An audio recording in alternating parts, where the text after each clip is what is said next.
श्री सुखदेव जी कहते हैं, परीक्षित, अब मनुष्य की सी लीला करने वाले भगवान श्री कृष्ण का एक और भी अद्भुत चरित्र सुनो। इसमें यह बताया जाएगा कि सौभ नामक विमान का अधिपति साल्व किस प्रकार भगवान के हाथ से मारा गया। साल्व शिशुपाल का सखा था और रुक्मिणी के विवाह के अवसर पर बारात में शिशुपाल की ओर से आया हुआ था। उस समय यदुवंशियों ने युद्ध में जरासंध आदि के साथ साथ साल्व को भी जीत लिया था। उस दिन सब राजाओं के सामने साल्व ने यह प्रतिज्ञा की थी कि मैं पृथ्वी से यदुवंशियों को मिटाकर छोड़ूंगा। सब लोग मेरा बल पौरुष देखना। परीक्षित, मूढ़ साल्व ने इस प्रकार प्रतिज्ञा करके देवाधिदेव भगवान पशुपति की आराधना प्रारंभ की। वह उन दिनों दिन में केवल एक बार मुट्ठी भर राख फाँक लिया करता था। यो तो पार्वती पति भगवान शंकर आशुतोष हैं, औघड़दानी है, फिर भी वे साल्व के घोर संकल्प जानकर 1 वर्ष के बाद प्रसन्न हुए और उन्होंने अपने शरणागत साल्व से वर मांगने को कहा। उस समय साल्व ने यह वर मांगा कि मुझे आप ऐसा विमान दीजिए जो देवता, असुर, मनुष्य, गंधर्व, नाग और राक्षसों से तोड़ा ना जा सके। जहाँ इच्छा हो वहीं चला जाए और यदुवंशियों के लिए अत्यंत भयंकर हो। भगवान शंकर ने कह दिया तथास्तु। इसके बाद उनकी आज्ञा से विपक्षियों के नगर जीतने वाले मैं दानव ने लोहे का सौभ नामक विमान बनाया और साल्व को दे दिया। वह विमान क्या था, एक नगर ही था। वह इतना अंधकारमय था कि उसे देखना या पकड़ना अत्यंत कठिन था। चलने वाला उसे जहाँ ले जाना चाहता वहीं वह इसकी इच्छा करते ही चला जाता। साल्व ने यह विमान प्राप्त करके द्वारका पर चढ़ाई कर दी, क्योंकि वह वृष्णिवंशी यादवों द्वारा किए हुए बैर को सदा स्मरण रखता था। परीक्षित, साल्व ने अपनी बहुत बड़ी सेना से द्वारका को चारों ओर से घेर लिया और फिर उसके फल फूल से लदे हुए उपवन उद्यानों को उजाड़ने और नगर द्वारों, फाटकों, राजमहलों, अटारियों, दीवारों और नागरिकों के मनोविनोद के स्थानों को नष्ट भ्रष्ट करने लगा। उस श्रेष्ठ विमान से शस्त्रों की झड़ी लग गई। बड़ी बड़ी चट्टानें, वृक्ष, वज्र, सांप और ओले बरसने लगे। बड़े जोर का बवंडर उठ खड़ा हुआ। चारों ओर धूल ही धूल छा गई। परीक्षित, प्राचीन काल में जैसे त्रिपुरासुर ने सारी पृथ्वी को पीड़ित कर रखा था, वैसे ही साल्व के विमान ने द्वारकापुरी को अत्यंत पीड़ित कर दिया था। वहाँ के नर नारियों को कहीं एक क्षण के लिए भी शांति न मिलती थी।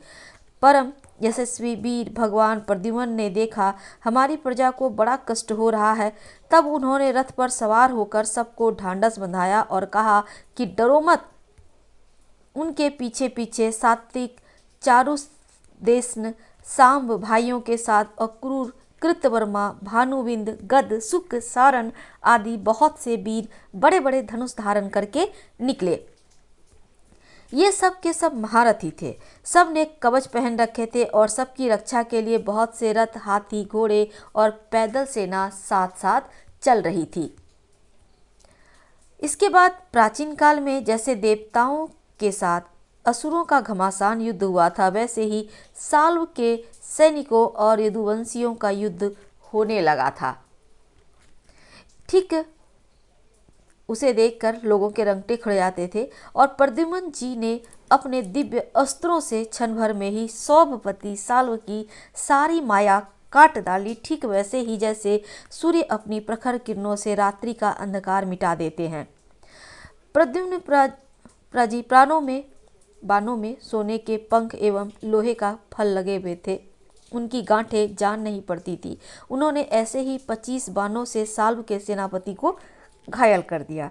परम मनस्वी प्रयुप्र जी ने सेनापति के साथ साल्व को भी 100 बाण मारे। फिर प्रत्येक सैनिकों को 1-1 और सारथियों को 10-10 और वाहनों को 3-3 बाणों से घायल किया। महान मना प्रभु जी के इस अद्भुत और महान कर्म को देखकर अपने एवं पराये सभी सैनिक उनकी प्रशंसा करने लगे। परीक्षित, मैं दानव का बनाया हुआ साल्व का वह विमान अत्यंत मायामय था। वह इतना विचित्र था कि कभी अनेक रूपों में दिखता था तो कभी एक रूप में, कभी दिखता तो कभी दिखता ही नहीं। यदुवंशियों को इस बात का पता ही नहीं चलता कि वह इस समय कहाँ है।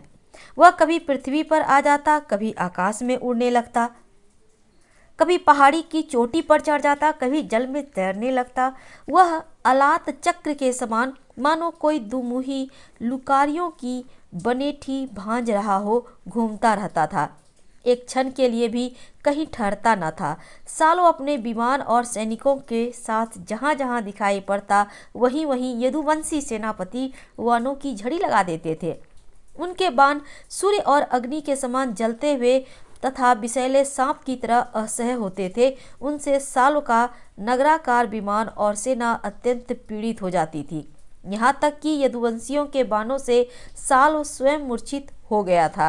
परीक्षित साल के सेनापतियों ने भी यदुवंशियों पर खूब शस्त्रों की वर्षा कर रखी थी। इससे वे अत्यंत पीड़ित थे, परंतु उन्होंने अपना अपना मोर्चा छोड़ा नहीं था। वे सोचते थे कि मरेंगे तो परलोक बनेगा और जीतेंगे तो विजय की प्राप्ति होगी। परीक्षित साल्व के मंत्री का नाम घुमान था, जिसे अपने जीने भविष्यवाणी मारे थे वह बहुत बली था। उसने झपट कर प्रद्युम्न जी पर अपनी फौलादी गदा से बड़े जोर से प्रहार किया और मार लिया कहकर गरजने लगा। परीक्षित गदा की चोट से शत्रु दमन प्रद्युम्न जी वक्ष स्थल फटसा गया। दारुक का पुत्र उनका रथ हाँक रहा था। वह सारथी धर्म के अनुसार उन्हें रणभूमि से हटा ले गया। 2 घड़ी में प्रद्युम्न जी की मूर्छा टूटी। तब उन्होंने सारथी से कहा, सारथी तूने यह बहुत बुरा किया। हाय है, तू मुझे रणभूमि से हटा लाया। सूत, हमने ऐसा कभी नहीं सुना। हमारे वंश का कोई भी वीर कभी रणभूमि छोड़कर अलग हट गया हो। यह कलंक का टीका तो मेरे सिर पर ही लगा। सचमुच सूत तू कायर है, नपुंसक है।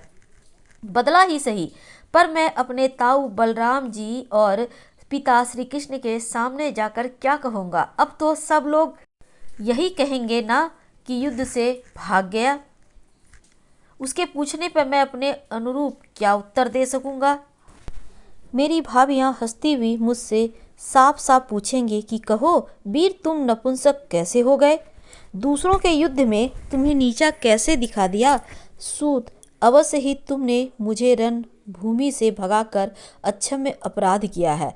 सारथी ने कहा, आयुष्मान, मैंने जो कुछ किया है सारथी का धर्म समझकर ही किया है।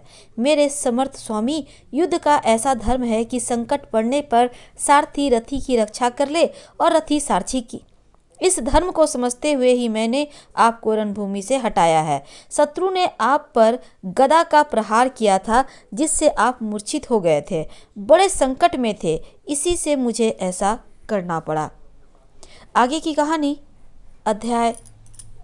अगले अध्याय में आपके साथ शेयर करेंगे। अध्याय 77 में हम आपसे विदा लेते हैं। हर हर महादेव।